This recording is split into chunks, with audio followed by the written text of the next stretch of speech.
Buenos días, hoy trataremos sobre el tema de esclerosis múltiple.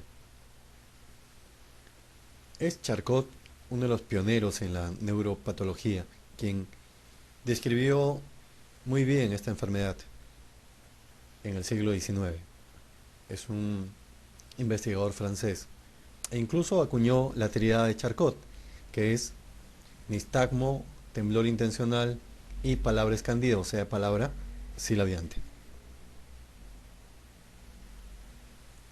La esclerosis múltiple es una enfermedad que va a producir la pérdida de la mielina. Es una enfermedad básicamente desmielinizante. Esta pérdida de mielina lleva a la pérdida de impulsos eléctricos que va a dar un cuadro clínico bastante abigarrado. Y en la patología se van a encontrar áreas de esclerosis en placas que pueden abarcar desde el cerebro, tronco encefálico y médula espinal.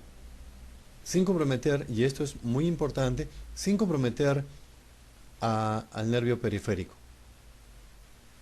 La etiopatogenia. Los cuadros como que están de fondo y que van a ser los factores precipitantes de esta enfermedad, tenemos el embarazo, punción lumbar, estrés de tipo psicológico, cirugía, algunas vacunas, enfermedades autoinmunes, infecciones virales, sarampión, parainfluenza, bacterias como clamidia, pneumoniae, causas traumáticas, el frío, calor también, la fiebre. Todos estos son los factores que precipitan los cuadros, los brotes de esta enfermedad. La prevalencia es mucho más frecuente en la raza blanca, entre 20 y 50 años. Se ha visto, de acuerdo a los estudios, que predomina más donde la latitud sea más alta. Luego va disminuyendo, a medida que se va acercando a la línea ecuatorial, va disminuyendo la prevalencia. Sin embargo, en una misma latitud se pueden encontrar diferentes prevalencias. Así tenemos en la diapositiva en Estados Unidos, en Minnesota, 173 casos por 100.000 habitantes, y en London o Ontario, 94 casos por 100.000 habitantes. El sexo que va a predominar es el femenino, 3-1 en relación al masculino, y hay una predisposición genética. En la anatomía patológica, ¿qué es lo que va a destacar? Van a destacar, como estamos viendo aquí, en esta diapositiva, áreas grisáceas que corresponden a placas de desmielinización, que se presentan en la mayor parte de casos, 75-80%, áreas grisáceas bien delimitadas, que como ya hemos dicho puede abarcar cerebro, tronco encefálico, médula espinal y sin afectar al sistema nervioso periférico. Eso lo he puesto en un recuadro amarillo para que quede presente, porque puede ayudar a contestar algunas preguntas. Aquí tenemos la fisiopatología de esta enfermedad. Se puede presentar y desencadenado por el ejercicio, la exposición al calor, oscurecimiento visual transitorio. Es como una amaurosis transitoria. Esto se debe a un bloqueo de la conducción de forma transitoria, desencadenado por el calor. Además, el paciente se puede quejar de que ve luces de diferentes colores, lo que se conoce como fotopsia. Además, el signo de Le-Hermité, sensación eléctrica que desciende por la espalda o extremidades al flexionar el cuello. Tanto la fotopsia como este signo de la sensación de corriente eléctrica se debe a que los axones que están desmielinizados pueden producir descargas espontáneas. Otra síntoma que es característico de esclerosis múltiple son los fenómenos paroxísticos, que pueden ser una neuralgia de pronto del trigémino, puede ser ataxia, la descoordinación, disartria y posturas tetánicas. Todo esto se debe a una transmisión hepática de tipo reverberante. Pasemos a la clínica. Inicialmente el paciente, ¿de qué se va a quejar? Se va a quejar de debilidad, que puede ser de una extremidad o de dos extremidades.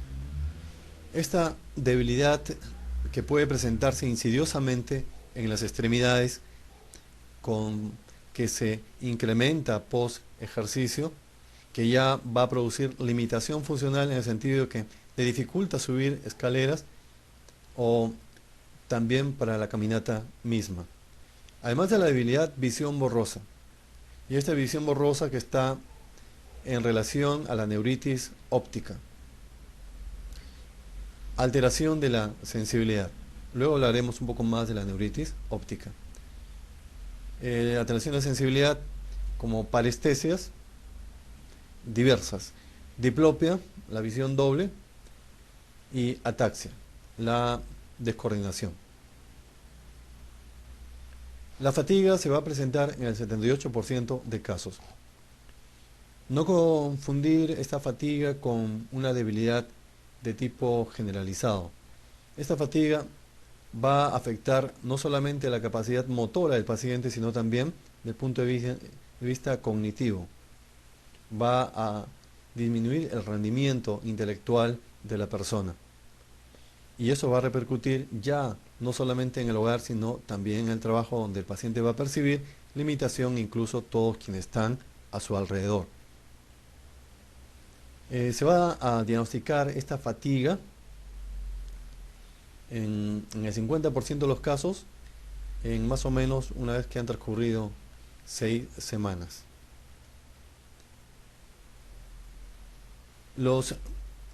Otras manifestaciones clínicas. La afección de primera neurona. Básicamente, aquí vamos a encontrar una serie de signos que están en relación con compromiso de primera neurona, no de segunda neurona. De tal forma que encontraremos una exaltación de los reflejos, va a haber hiperreflexia, 3 cruces en los reflejos, llegando a 4, incluso incremento del tono muscular, lo que se conoce como espasticidad. Además, presencia de Babinski, que está indicando, Babinski presente indica compromiso de primera neurona. El reflejo de Hoffman, un equivalente a Babinski que se ve al nivel de la mano. Y abolición de los reflejos cutáneos abdominales, tanto superior, medio o inferior. Así como también hay compromiso de la parte motora, también está afectada la parte sensitiva, manifestándose por parestesias, por hiperestesias. Hay un tipo de sensación típica en esclerosis múltiple, que es la sensación en el dedo gordo. Hay una disconfort a nivel del dedo gordo que se va a extender a toda la extremidad y luego pasa a la otra extremidad, incluso llegando al periné y al tronco. La compromiso motor puede llegar a producir una paraplegia e incluso a una tetraplegia y una limitación, una discapacidad absoluta del paciente. También va a haber compromiso cerebeloso, es por eso que el paciente va a presentar ataxia cerebelosa, por eso que va a presentar palabra escandida. Y va a incluso a contribuir a la gran limitación para la marcha. Neuritis óptica es uno de los pilares para el diagnóstico clínico de esclerosis múltiple.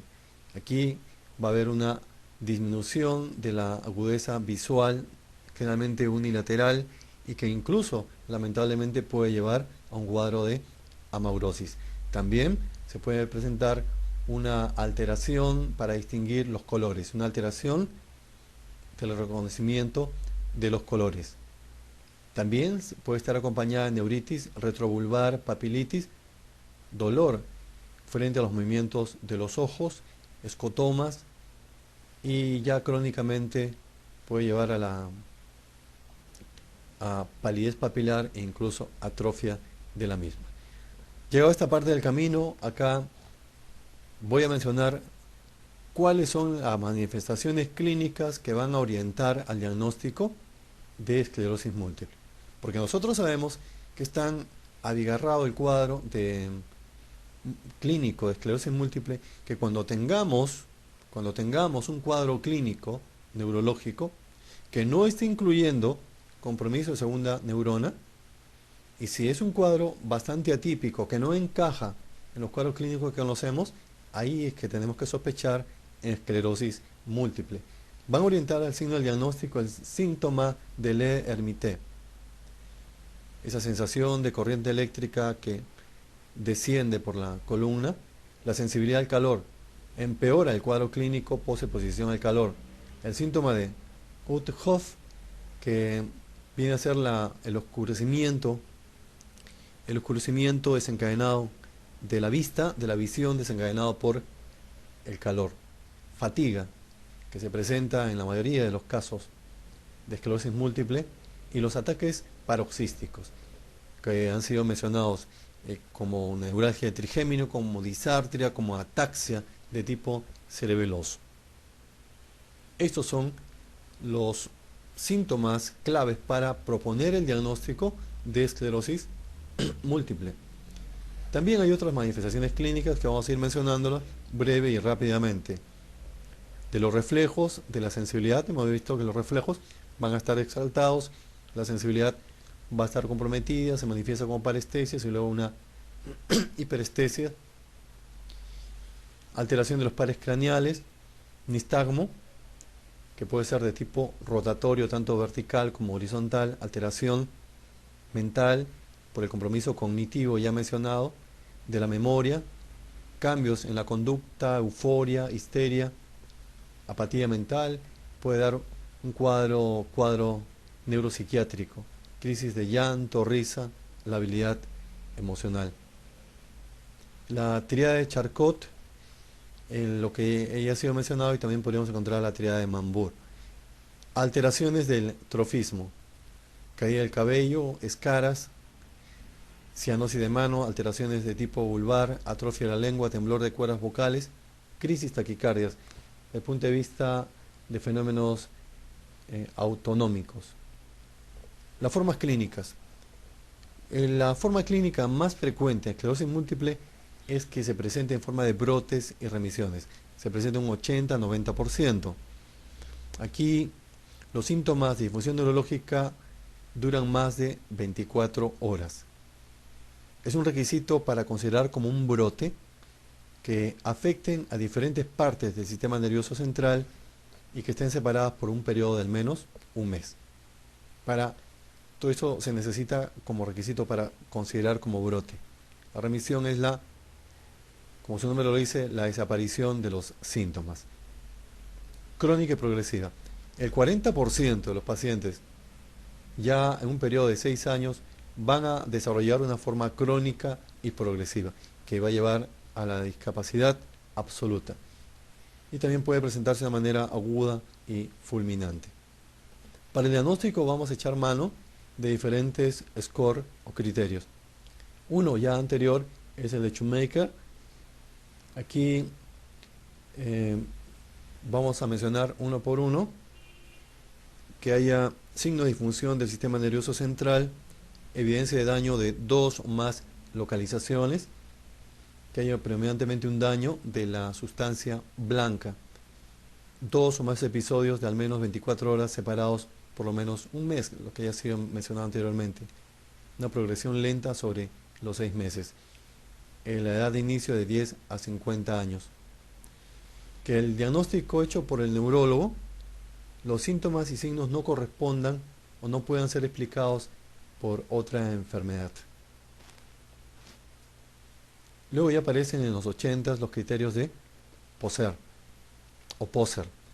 Hay criterios definitivos, criterios de laboratorio definitivos, clínicos probables y clínicos laboratorios probables.